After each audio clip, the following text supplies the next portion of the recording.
ഇന്ന് നമുക്ക് സുലൈമാൻ നബിയും ഉറുമ്പുകളും തമ്മിലുള്ള ചരിത്രം പറയാം. എല്ലാവരും റെഡിയല്ലേ? ഒരിക്കൽ സുലൈമാൻ നബിയും സൈന്യവും ഒരു യാത്ര പോകുമായിരുന്നു. മനുഷ്യരും ജിന്നുകളും പക്ഷികളും മൃഗങ്ങൾ അഞ്ഞുവാൻ സന്നം തന്നെയായിരുന്നത്. ദൂരയാത്രയായിരുന്നാൽ അവർക്ക് ആവശ്യമുള്ള വെള്ളവും ഭക്ഷണവും കൈ കത്തിച്ചുണ്ട്.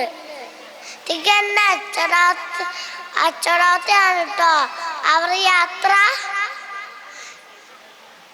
സുലൈമാൻ നബി അലൈഹിസ്സലാം സൈന്യത്തിന്റെ മുമ്പിൽ തന്നെയുണ്ട്. അപ്പോഴാണ് ദൂരെ നിന്ന് ചെറിയ ശബ്ദം കാറ്റിൽ വീശി സുലൈമാൻ നബി അലൈഹിസ്സലാമിന്റെ ചെവിയിലെത്തിയത്. അതൊരു കുഞ്ഞനുറുമ്പിന്റെ ശബ്ദമായി. സുലൈമാൻ നബി അലൈഹിസ്സലാം ശ്രദ്ധിച്ചു കേട്ടു നോക്കി. അതൊരു കുഞ്ഞനുറുമ്പ് പറയുകയാണ്, സഹോദരങ്ങളെ, ആരും ഒരടി മുന്നോട്ടു നീക്കരുത്. സുലൈമാൻ നബി വൻ സൈന്യം വരുന്നുണ്ട്. അവർ അശ്രദ്ധരായി ചവിട്ടി നരിച്ചേക്കാം. നിങ്ങൾ വളരെ പെട്ടെന്ന് മാളങ്ങളെ അഭയം തേടുക. സുലൈമാൻ നബി ചിന്തയിലാണ്.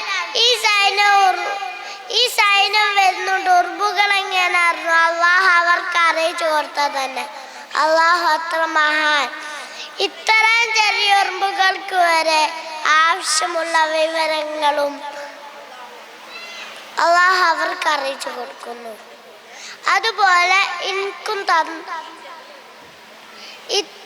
ഈ ചെറിയ ഉറുമ്പുകളെ സംസാരം മനസ്സിലാക്കാനുള്ള കഴിവ് എനിക്കും തന്നു അള്ളാഹു.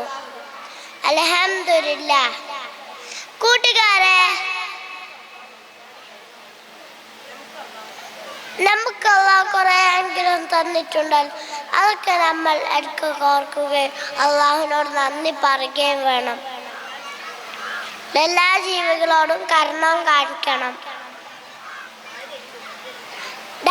ഉപദ്രവിക്കരുത്.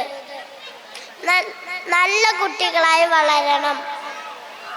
അസ്സലാമു അലൈക്കും.